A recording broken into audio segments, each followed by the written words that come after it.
That's the big taking all of this. Yeah, and I'm sorry, I must have stopped through the crack. I can quickly throw one to the next board meeting. Because one of the other pros is by only getting fees simple, we have better control for trespassing right now. Better control of what? Trespassing. Right now, we just have easements for our water management system. So in order to have anybody taken off the property for trespassing, we need to obtain the authorization of WCI. They're the current owner, absent, because we are not the fee simple title holder of that property. And our operations of the water management system out there are still subject to the constraints of the FPL easements. Those are in place whether we own it or not. So that's not a negative. It's actually a plus. We have better control over the property. We can enforce trespassing, and we do have a greater ability to utilize the property. Again, subject to the overarching FPL. You sure you could get an exemption from property taxes on this? I'm not sure if they're taxing on it at the present time. I think once it's owned by us, definitely. Okay. Once it's owned by the district, I'm sure they will take it down. I'm not even sure what the taxes are now. I can check real quick. It might be nominal, if at all. The only concern I have about taking this vote is that it's not on the agenda.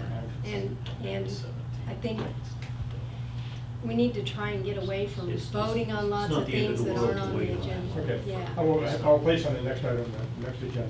So will you pull your motion and you pull your second? Okay, thank you. Just make sure we get it on, because Yeah. next time I don't want to. Yeah, make sure that's on the first meeting in January. And I'll have the pros and cons at that time also, Mr. Guy, for you. Thank you. I'll modify the memo. Mr. Shoemaker, we pulled that motion and we'll bring it back so it's on the agenda for January 3rd. And what I'll also place on January 3rd is the memo about the alternative approach to the access to Area 9. But meanwhile, I'll be working on that. Okay. I had sent that out, but this approach is one that I'll get into greater detail is, in eminent domain action, it's much more expensive because you may end up having to pay attorney's fees for the other side. This is an approach that may work in a less expensive format. I already had initial conversations with Charles Manning informally, but I think that it would be an easier process. So I'll have that on the next agenda also.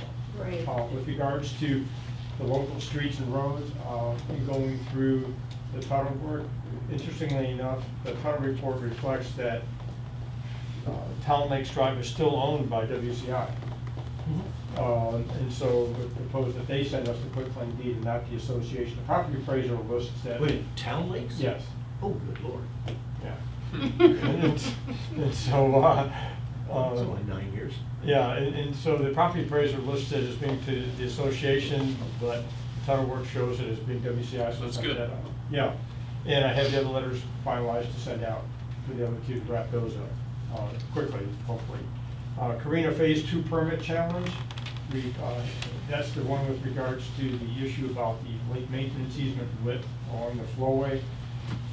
And that permit challenge is in advance pending trying to resolve it. We drafted a partial assignment on that, sent it to WCI, to the Public Reserve Master, to the Carina folks. So far we have the Master Association and WCI and R signed off on it with some minor edits.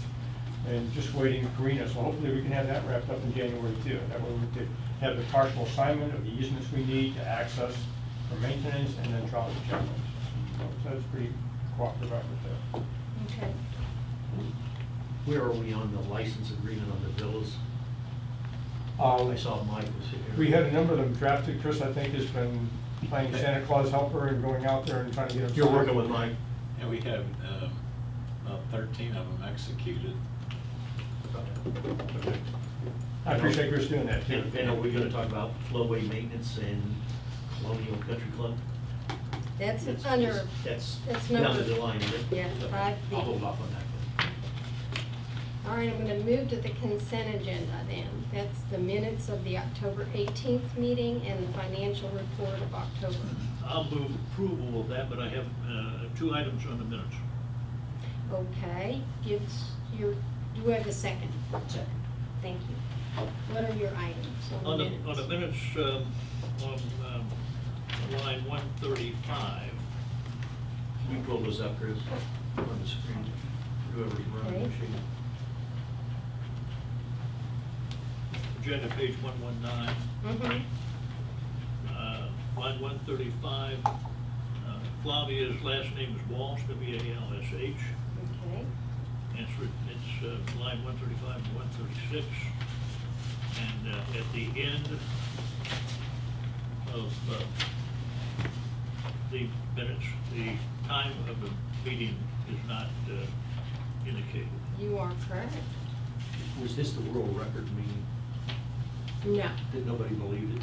no, I don't think so. Maybe you're right.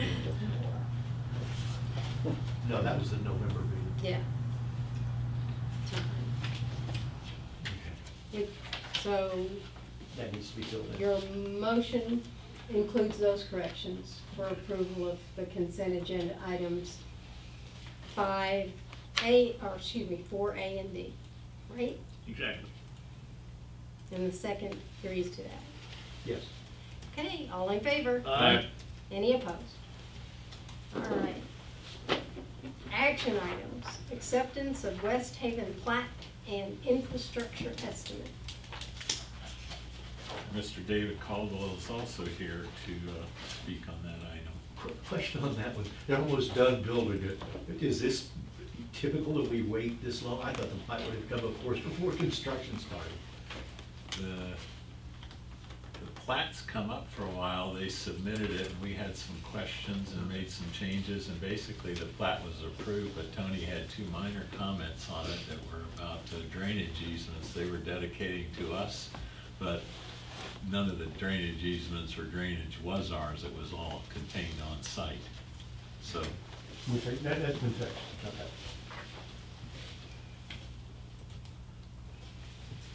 What are we looking for here? Recommendation of staff to approve? No, approval of the plat and authorization for the chair to sign the Mylar. Motion to approve? Staff's looked at it? And accept the bond, I guess, also. Yeah. Right, and we also had the bond in there, that they would file with us for the warranty work. I'll second. Okay, we have a motion in a second, all in favor? Aye. Any opposed? All right, flowing maintenance. Thank you. And that was some background that we've been speaking with the folks at Colonial about responsibility and who's gonna maintain what, and going back and forth. And one thing, after some discussions that the chair had with Cal, he just suggested that we all get together at the table and sit down and look at responsibilities and cooperation, and hopefully formalize a maintenance structure. I know Tony back in 2013 was working on this. It started, and then some of the parties lost interest. 2011. 2011. Yeah. And the background is there, it's just getting the parties together, and Cal's indicated yes on their part, so we just wanted to authorize a chairperson to convene a meeting with these different I'd parties. like to be invite available them. at that meeting. Yes, and So- sit down at the table. And the flowway element right there that you're seeing in I-75 is the element that I was talking about having DBI clean between the Colonial head footwall and the DOT right away. And as you can see, it's not much of a flowway Well, there. it's partially already been cleaned. Yes, sir. The DOT right away has been cleaned. DBI did that when I first approached them about the condition of it, and within 3 weeks, they got out there and cleaned that portion out. Here's my problem with this, Chris, that wearing the CDD hat. We don't have, correct me if I'm wrong, Tony, we don't have any rights to be in there. All of the easements and everything belong to either the country club, the CDD, Colonial, or Botanica. How do we get a vendor in on somebody else's property, notwithstanding the fact that what Tony did in his research in 2011 shows categorically clear that from tree line to I-75 is Colonial's. But I think that's encompassed within the horizontal boundaries of the drainage easement in favor of the district, I believe. It is, that is the drainage easement of the Gateway Canal. Correct, I believe Conveyance. it's So that's- encompassed within the original, yeah. So we have an easement that will allows us to allow our vendor to get in there and do this work. Yes, sir. But and- Cal I believe hasn't, so, once again, I've not measured it off or done an overlay. but Cal hasn't agreed to pick up the tab. No, and the conveyance, and that A is one I'm having at stake, the limits of work, and the trick gets there is we don't have an easement along the outside of the conveyance to work on the conveyance. And Which hence means we we're- can't get there. Correct, so that's why we're working it from I-75, because on either side with a long stick, you can do that work. But moving trucks in and out of Colonial and accessing that portion of the flowway, because they've put fence up. Fencing them in 30-foot high mound. Right. So to get in there, so really that's the only practical way to do it, is from the interstate, without moving heavy trucks in and out of Colonial. Madam Chairman, Oh, go ahead. if you're gonna convene a meeting, I wonder if Mr. Tinkle is the proper person to attend and represent our interest, in that he's already been involved in some of this stuff without portfolio, and apparently has irritated one or more people in, during those conversations. So I'd like for you to appoint someone else, preferably yourself, to represent us. I have an engineering background on this. Who would know this stuff any better? I was the one who brought this stuff up 10 years ago. Well, This is not 10 years Give it ago. a break.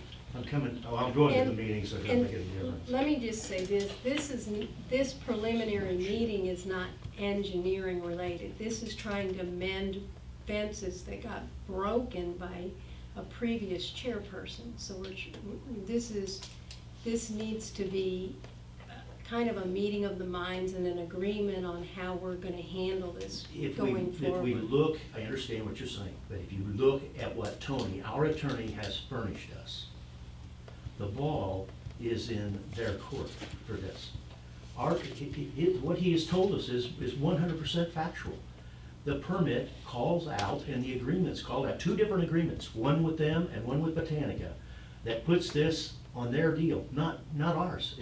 Gary was 100% correct on that. I don't know why we are kissing somebody's backside. Residents of Gateway should be paying for this.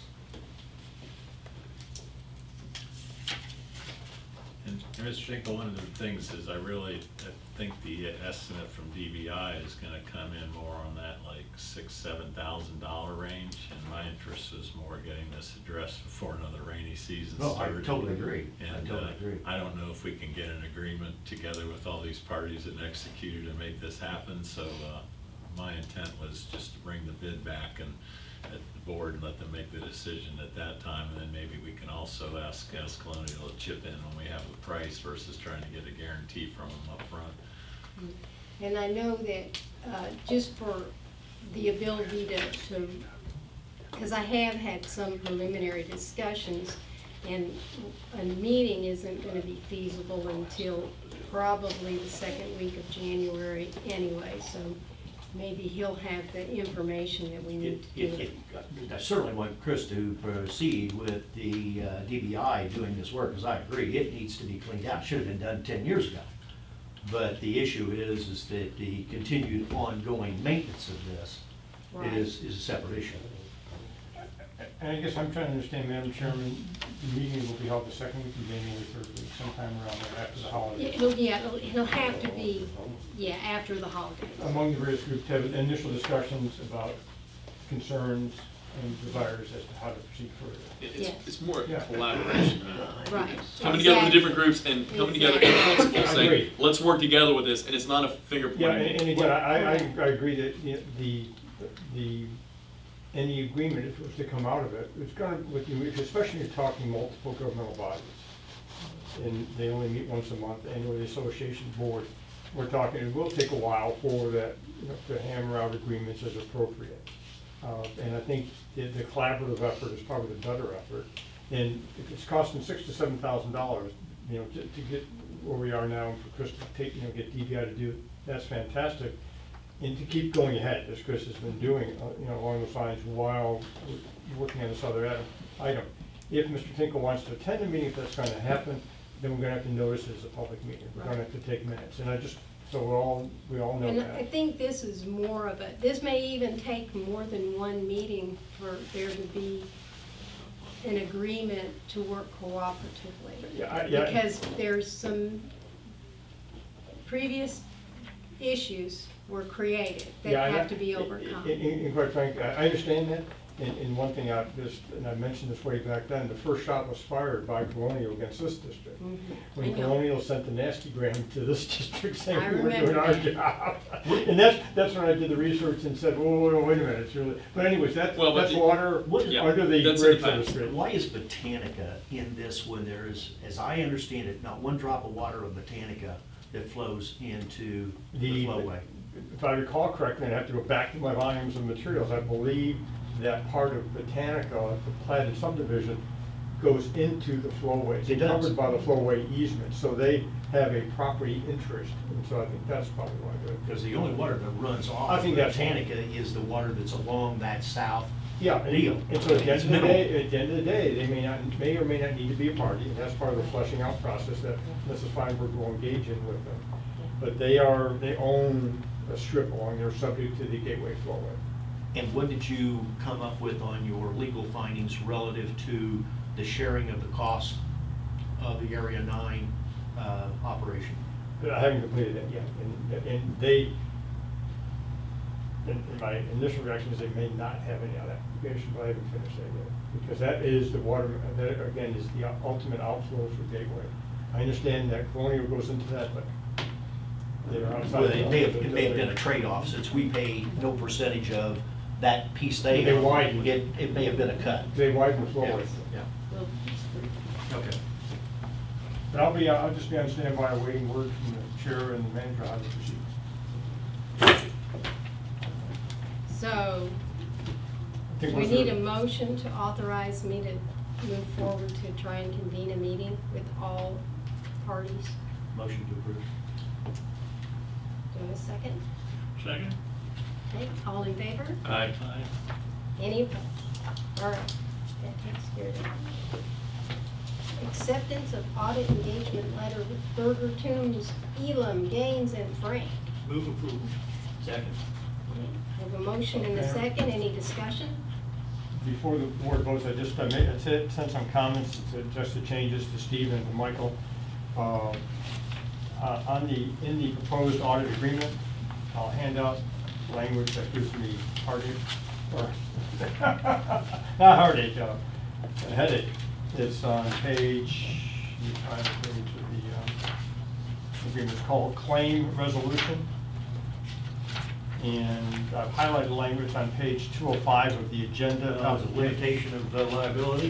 Yes. No, quite frankly, I don't recall seeing that in the audit reports. Good catch. Number one. Number two, that the time frame for filing any claim is 2 years after the date of the report. I've cited to you the Florida statutes that talks about the 2-year statute of limitations for professional malpractice, which this would be. What, the period of limitation shall run from the time the cause of action is discovered or should have been discovered, as opposed to 2 years from the time of the report. So my suggestion is to strike those two sentences in their entirety that I highlighted in yellow. Stephen, I don't know if you have any comment, or Michael? I don't have any comment on this. I do have a separate comment on here. I agree with that, Tony. Yeah, so we need to, and additionally, I don't recall, was there a provision in there for renewal? I didn't double check that. Because if you're gonna have renewal, it has to be within the agreement. I believe under the statute. That is correct, and it just, Well, I think yeah, Yeah, no, try they to- didn't put in the subsequent years. They only did it for 1 year, so we can make that adjustment as well. Okay. What do they have to do, amend this, send it back to us, then we approve it at the next meeting? But I think the board can approve it with these With these changes, changes. and have them make the changes, send it back for review by Stephen or myself. Before we sign off. Correct. Right, yeah, and I did, one of the things, my comment was separate to this, but I wanted them to include the additional scope items a little bit clearer. Yes, on the. They put it, it's in there, it's a little generic for my taste, so if the board would accept it with that as well, that change, I prefer to have those additional scope items in there. Is this like that assessment methodology? Assessment methodology, connection fees, the single audit's in there very well.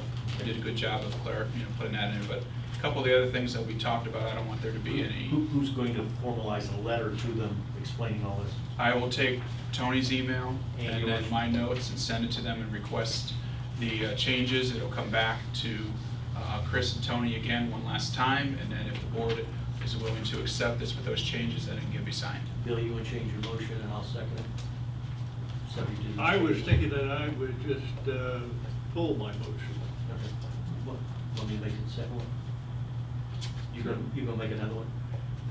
No, I was gonna just let it go and let Stephen do his thing and have it brought back. Do you need a motion first? No, I think basically it's a motion just to continue this item to the next meeting for Steve to communicate with the auditors to make the correction. I'll pull my second.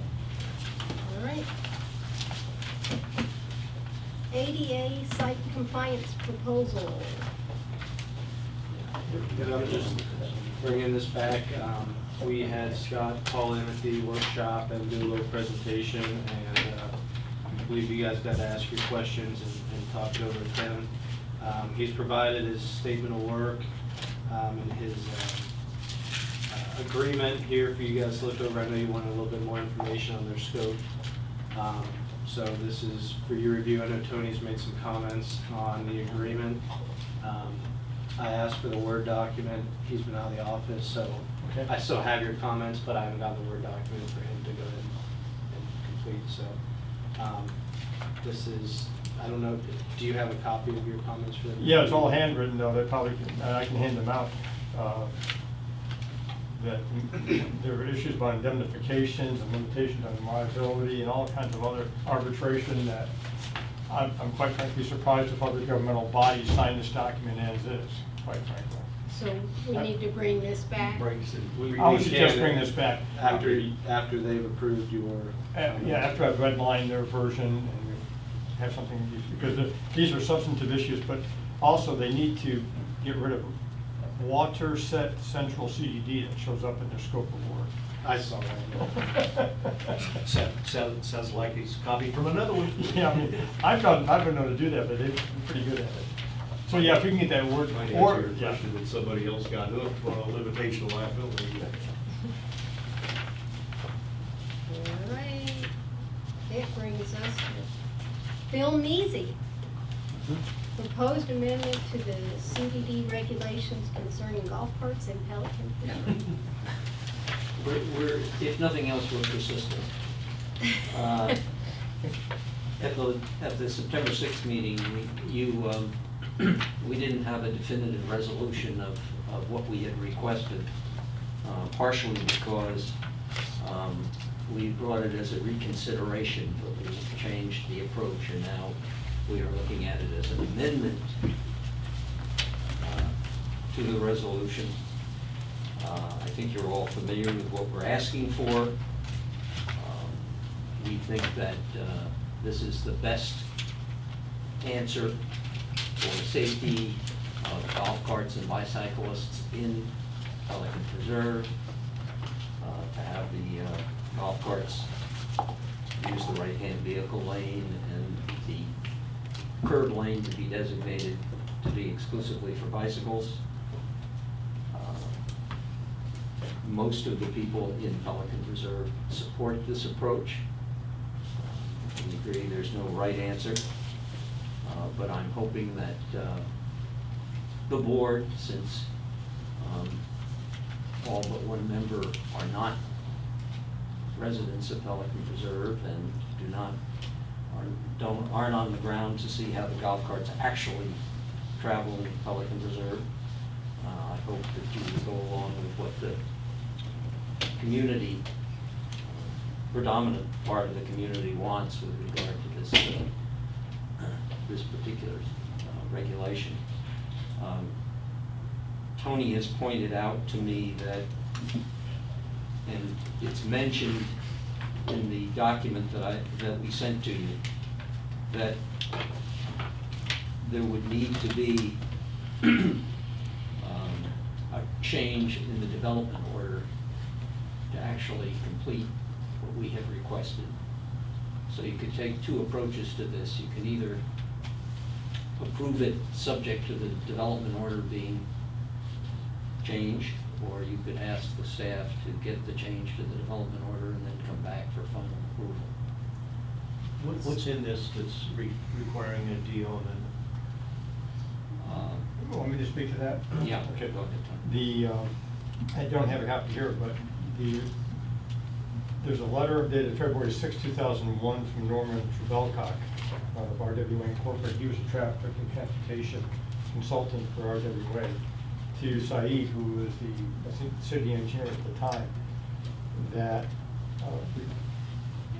said that as a condition of the city approving, there it is, the city approving the development order for Pelican Reserve Boulevard, Sun City Boulevard, that this language was part of that development order.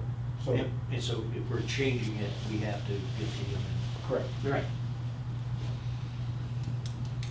And that was confirmed in some email between the city staff in the last couple of years, that is a condition of the development order. As Phil was saying, which comes first, us getting that, or what's the motion? I would suggest the cleaner route to be, and Phil and I had this conversation, would be to, if the board's so inclined, to authorize application to the city to modify the development order to remove that limitation.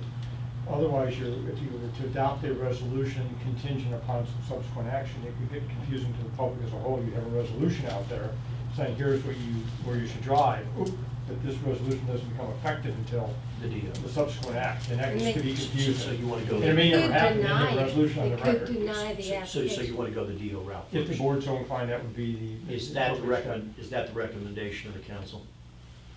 Well, this only came up today, and yes, if that's the smoother way to do it, but I think it's important that we get that the board at least states its willingness to go along with what we have recommended. We're gonna have to vote, or at least have something, so we have no understanding what the majority is. We do the DO, and we come back and say, nah, we don't really think we should do that, then that's a big waste That's of right, time. yes. So I think that there's gotta be some An indication. approval to proceed, Yeah, it's a to proceed with the DO. Yeah. Right. You'll make that? Yeah, so I'll make a motion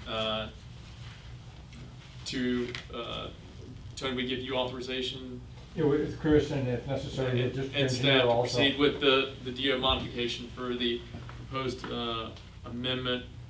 I don't know if there's any, To remove the conditions of. The conditions the of letter of February the 6, letter of February 2001. 7th, which is mentioned in the document. In the I document. gave to you. I'll second that motion. I know this is a contentious issue in Pelican Preserve. Yeah. I still, in my mind, I can't understand why bicycles and golf carts can't share that undesignated lane. I don't know why that's a safety issue, because bicyclists can go anywhere. They can be out on the regular road. I mean, that's by law. That's right. Bicycles can be That's right. in the undesignated lane. They can be out in the street. Yeah. They can be on the sidewalks. But for golf carts to travel along the roadway safely, just in my mind, not having a golf cart and not be living in a community like yours, to me, it seems like the safest place for them to be is in the undesignated lane that was originally considered for golf cart use by the development order. But as we've tried to point out in this document, that lane, they really can't travel in that lane. They are partially out in the other lane, and that, we believe, is a dangerous situation. That the golf carts ought to be, and further, if there are bicycles in that lane and they're traveling there, Gotta go around. they've got to go around the bicycles. So that they can't really travel in that lane. It's very difficult to do, and in fact, on Cypress Grove Drive, the lane isn't even 4 feet wide. So they're sticking out, and if you came over, if you went and saw how golf carts travel in Pelican Preserve, you would see that for the most part, they are traveling in that right-hand vehicle lane.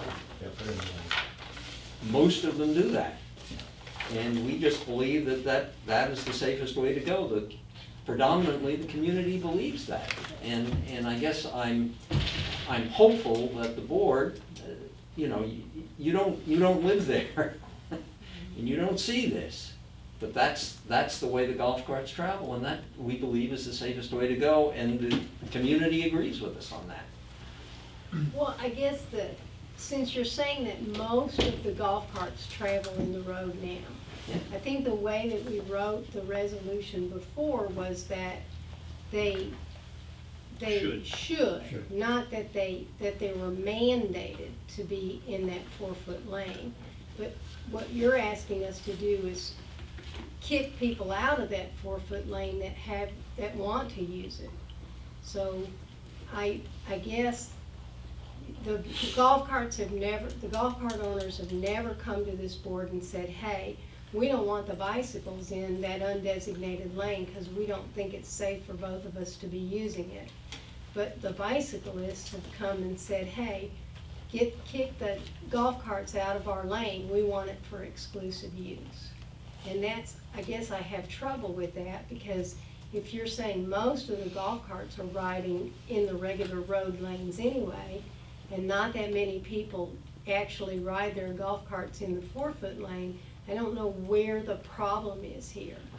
I'm having trouble telling the golf carts they can't use that lane, I guess is for me. I don't understand, since it was originally created for them, now we're saying you can't use it. Well, you know, we believe in looking at it, you know, over the 17 years since that was decided, that the safety issue is there, that the bicyclists should have a lane in which they can travel without contending with golf carts in the lane, and that the golf carts are safer if they stay in that right-hand vehicle lane. They can be seen more readily by cars if they're not just kind of sticking out into a lane. And the community agrees that that's the safest way for them to go. And I guess I'm disturbed by the idea that this board is making a decision that is counter to what the residents in Pelican Preserve would like to see happen. Bill, you're from Pelican Preserve, so I'll ask you your thoughts on this. Well, it becomes difficult for me in that this has been a contentious item for the better part of 4 years. That's correct. And this board has made its decision on at least 2 occasions. And the folks over at Pelican, a very small number initially, apparently more now since they have a survey,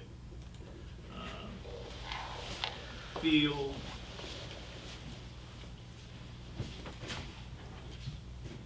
a lot of the residents feel that they are more protected by driving in a lane where automobiles do not operate. And the logic that it's safer to have a golf cart totally in an auto truck lane where the autos and trucks drive at an outrageous speed, so outrageous that we've authorized you to engage Fort Myers Police, as opposed to driving in the golf carts driving in a lane where they feel protected because automobiles are not allowed. The residents that I talk to feel more comfortable in that 4-foot lane, and they can stay totally in that lane. But even if they couldn't, having their golf cart 6 inches more or less into the auto truck lane as opposed to 100% in the auto truck lane still seems safer. It's terrible that we've spent so much time on this in the 4 years, but I really feel that we need to continue with the resolution that we adopted a few months ago. I would comment that this was brought back this time, not by the PPAC or the SSWG, but at the request of the President's Council. They felt very up in arms about the fact that the board had gone against what had been recommended. And that's the reason we have brought this back here, because we feel that the board is. And the President's Council is how many presidents? Presidents of all of the communities, which are now about, I guess the turned over communities are 23 or 24. Turned over HOAs or condo associations. And I did see the letter, but for me, it was only signed by 2 people. Well, it was That's signed why- by the two co-chair people Okay. of the President's Council. So, you know, most of those people and a lot of the residents feel that the board is not taking into account what the residents of, I certainly would acknowledge what Bill said is true. There are people who feel it should be the other way, but the predominant numbers of residents feel that this is the way it ought to be. And the fact that the board is, you know, with people who don't live in Pelican Preserve is going counter to what the predominant opinion is disturbing, very frankly. And I understand, I know this is an emotional issue, this has been going on for a long time.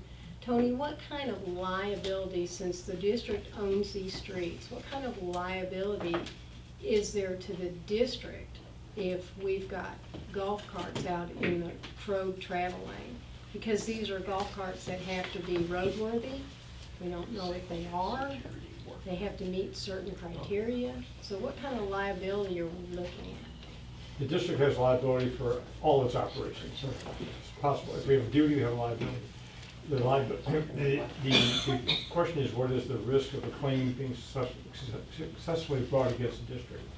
I think we have traffic and we have engineering reports that were previously performed, starting with the plumber report, and we had Tetra Tech, we had Johnson Engineering, and provided the district is, you know, we have guidance by those experts as to utilization of the roadways. It's a golf cart community. The plumber report talks about what you should do if you're going to have the signage. I mean, excuse me, what kind of signage you need to have, what kind of traffic control devices you need to have. If you're going to allow golf carts on these roads, and you can't totally guarantee you're not going to have any claims made or have someone be successful in a claim, but you're following the guidance by those experts as to how to set up the program.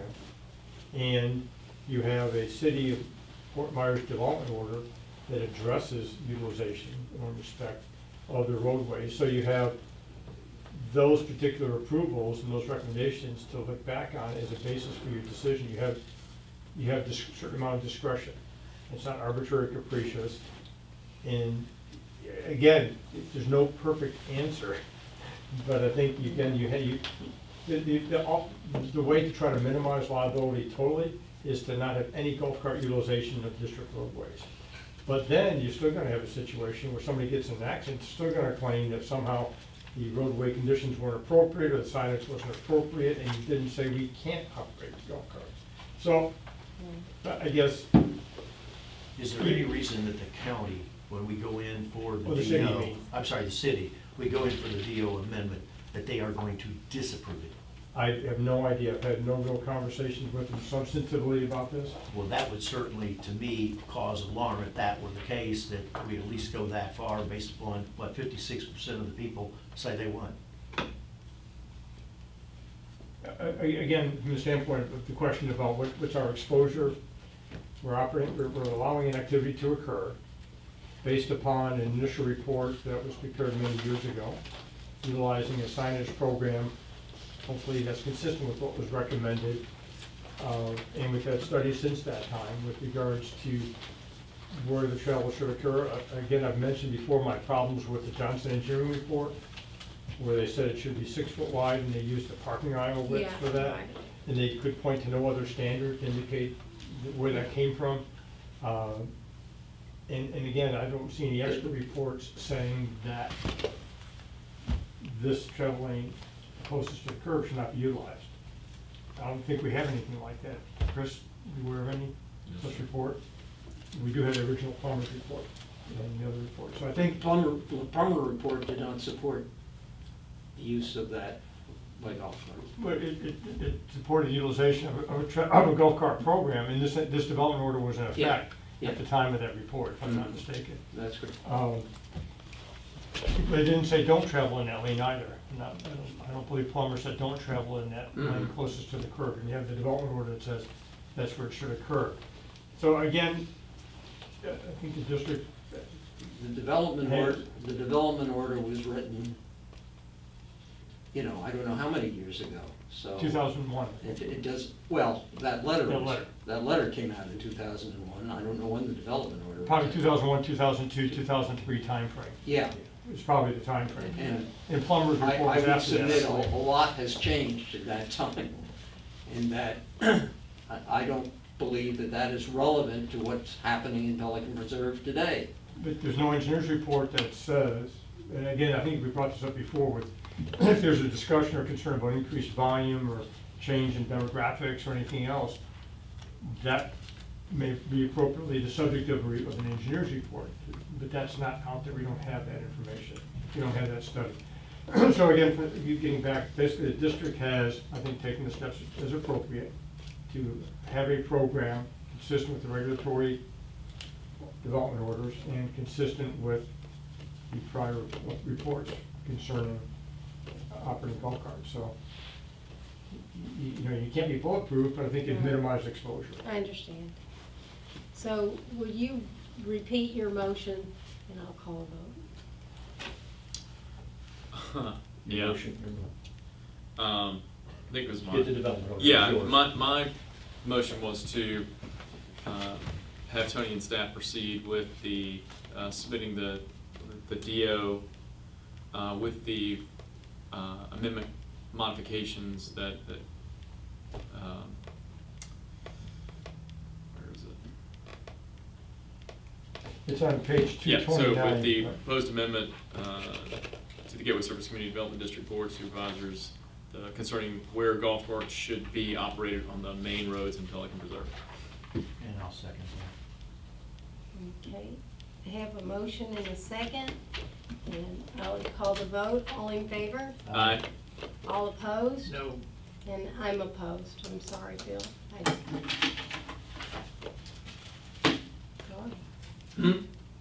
I said, I'm sorry. I understand it's an emotional issue. I do. Well, I mean, it certainly is an issue where this board is not taking the advice of an entire community. And that's pretty infuriating.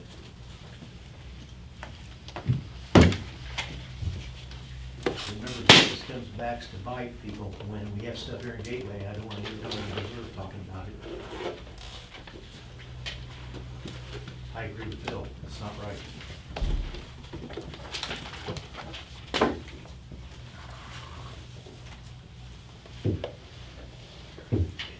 Anything from the P-PAC report that you want to go into? No? I'll call supervisor comments. Mr. Guy, Merry Christmas. thank you. Same to you. Mr. Banks. I hope that everyone tries to make it to the festival tomorrow night. It's important for us all to be there and absorb the efforts of the staff, and to be able to meet, our neighbors and have a good evening out. That's it. Merry Christmas. And I'll say the same to everybody. And meeting is adjourned, and it is Make sure you get it this time. 6:16. You'd have Kathy here to do it. 6:16.